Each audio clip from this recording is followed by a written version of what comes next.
you very much, Mr. Chair, for giving me the floor. Shall let me also join my colleagues to warmly welcome the delegation of Egypt to the African Commission and to the Gambia, and to congratulate them for presenting their report. Chair, my questions relate to the mandate of the Special Rapporteur on the Rights of Women in Africa, dealing with women's rights. As rightly noted by the Country Rapporteur of Egypt, Egypt is one of the few states in Africa that has not ratified the protocol to the African Charter on the Rights of Women in Africa, the Maputo Protocol, despite the fact that in the report, from pages 105 to 109, we have detailed provision and information on measures taken by Egypt to combat discrimination against women. So the question we're asking is, why haven't you ratified the protocol despite all the measures that you said you've taken in the report? What steps do you have to ratify, and what assistance and help do you need? I'm also aware that recently there was an attempt to launch a promotion mission to Egypt to advocate for the ratification of the Maputo Protocol. It didn't happen anyway because we didn't get confirmation, but maybe you are here. Okay, very well. We look forward to receiving that, Your Excellency. We look forward to receiving that. So we would really like to see ratification, because especially considering the fact that Egypt has ratified the Convention on the Elimination of All Forms of Discrimination Against Women, which is the global instrument. But of course, we know that in ratifying the CEDAW Convention, Egypt entered reservation on Article 2, which deals with non-discrimination, and Article 16, matters relating to marriage and the family. And what steps are you taking to lift those ratifications? Because the time that you ratified the convention was a very long time. And when you enter reservations, you should be taking steps gradually to lift those ratifications. It could just be that it just fell through the cracks, and that you already have a lot of laws that deal with non-discrimination, as highlighted in the report. Distinguished delegates, we also note that, I think my colleague mentioned a few communications against Egypt. I want to bring your attention to Communication 32306, where the Commission found that female journalists and protesters were subjected to sexual assault and discrimination. I think the question I would like to ask is, what steps have been taken since for the implementations of the findings and recommendations of the Commission? If so, just give us the concrete steps you've taken. You may have taken them, just highlight them to avoid a recurrence of that kind of incident happening. In terms of equality and non-discrimination, we know that the Constitution of Egypt guarantees equality of rights, freedoms, and public duties, as well as equal opportunities for women and men without discrimination. And in 22 out of 22 articles, most notably Articles 11 to 53, this is we have in paragraph 105. But in addition to constitutional guarantees, is there a gender-specific law? Because the Constitution is there, the ground norm, but you may have the specific law that deals with the details, enshrining the principles of equality of women and men and prohibition of all forms of discrimination against women.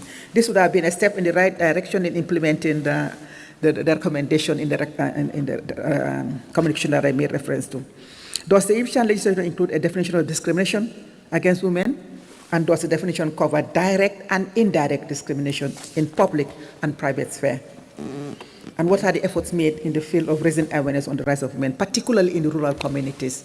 I think this is very important. In terms of access to justice and equal protection before the law, the delegation is kindly invited to provide information on efforts to strengthen access to justice and legal aid services provided for, including women victims of violence. What steps have been taken to encourage women to report cases of violence to the court and protect them from potential reprisal or retaliation, knowing the context in which most women operate within the African context? The delegation is invited to indicate to which extent the training of law enforcement officers, magistrates, and other judicial stakeholders on fundamental rights and public privileges have been included, and with particular focus on access to justice for women. So what are the measures you have in place to ensure that all stakeholders are adequately informed? It is quite commendable, distinguished delegates, in terms of participation in political decision-making, that a high percentage, we have a high percentage of women currently in the House of Representatives, 164 seats, 27.7%, We want a higher percentage, but we still commend the fact that the percentage is increasing gradually. In addition to Articles 9 and 11 of the Constitution, are there any legal provisions for specific quotas reserved to women in national or regional elective assemblies in Egypt, so that you can reach the desired state, which is the 30% minimum or at most 50%? You must have affirmative action, and what measures do you have in place for quota system? What is the representation of women in other decision-making institutions in both the elected and appointed positions, like, for instance, the police, the armed forces, foreign services, just so that we have the full data, full statistics? What's the representation of women in the private sector, in particular at the managerial and decision level? And what are the concrete measures taken to protect women against online political violence or harassment in election-related contexts? I think that's very important, because these are some of the things that actually impede women's political participation. In terms of protection of women from violence, right to dignity and right to life, integrity and security, what are the legal and institutional frameworks for the elimination of violence against women in Egypt? Does the existing legal and institutional framework relating to combating GBV enable access to justice and provide for survivors, victims, medical and psychosocial needs? What forms of rehabilitation and reparation are available for survivors of sexual violence? What are the forms you have, or the measures you have in place? What are the measures that the states has taken to promote awareness of and ensure the implementation of the soft laws of the Commission? And I want to refer to the NYAMI guidelines, which deals with combating sexual violence and its consequences. Are you aware of this, and what measures are you taking to make sure that it's being domesticated at national level, so that law enforcement officers, judicial officers, and other relevant stakeholders are aware of it? That's what I would like to find out. We also have a specific resolution on digital violence against women. I want to know whether there are any measures taken at the national level to actually implement some of the recommendations in that resolution.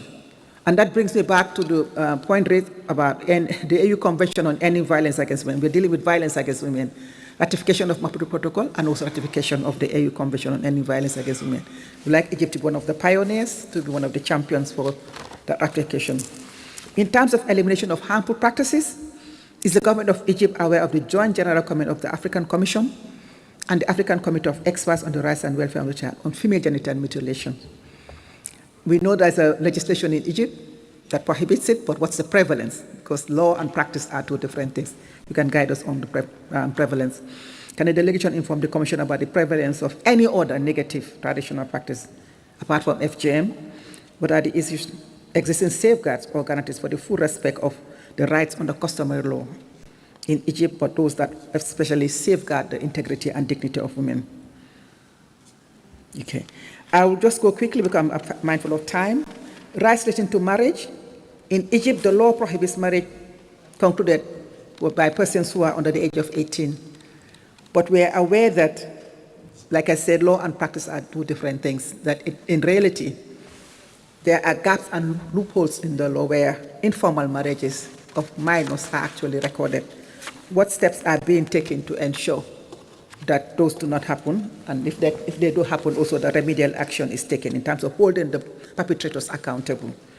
And to let you know that we have a joint general comment again, apart from the FGM on child marriage, which actually recommends state action. We don't know whether you're aware. I want to know whether you are aware. And if so, what steps are being taken at the national level to make sure that the recommendations there are implemented. Also, we want to know whether you are mindful of the general comment on the right to property, because we are mindful of the fact that the law is very clear on women's rights to property, it deals with on separation, divorce, and alimony, but then we realize that the procedures themselves tend to be very, very cumbersome and complicated. What measures do you have in place to alleviate the situation of women, especially those who want to go through divorce, those who want to entitle to alimony? And these are some of the things that I would like to elaborate on in the report, beyond the general provisions you have in the Constitution. I also have questions on economic, social, and cultural rights of women, and then some of them have already been asked by my colleagues, so I'll just go straight to the issue of right to education and training. Does early pregnancy constitute a reason for dropout in Egypt? What measures are being taken to ensure that girls who unfortunately find themselves pregnant are able to continue their education? Because this is very important, because they continue a valuable resource in Egypt. So what measures do you have in place for re-entry and education and continued education of girls as required by the Maputo Protocol, even though you have ratified the Maputo Protocol? Are there any initiatives or public policies to encourage women and girls to choose non-traditional fields of education and careers, including science, technology, engineering, and maths, the STEM subjects? What measures do you have in place to encourage girls? Are there any inclusive and targeted adult literacy programs for women, including women with disabilities, older women, rural women, and girls? With regard to right to health, what do you have measures in place? Because you've talked about the medical abortion in cases of sexual assault, rape, and incest, because that is what the best standard is, not only the health of the mother and the baby, but also where a woman is unfortunately subject to sexual assault, rape, and incest. Is the delegation aware of the general comment on Article 14 of the protocol, Maputo Protocol, which provides access to health and reproductive rights, including medical abortion, like I indicated in instances of rape and incest? And what steps are being taken to prevent or reduce maternal mortality in Egypt?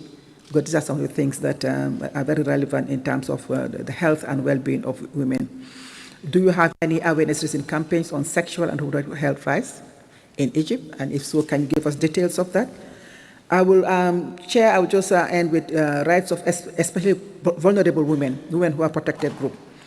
What is the legal and institutional framework relating to the protection of widows and their rights in Egypt? What special measures do you have for the protection of the rights of widows?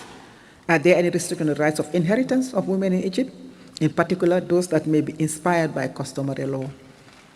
Can the delegation provide information on the situation of women prisoners and the protection offered to them, particularly pregnant women and nursing mothers, to give more information?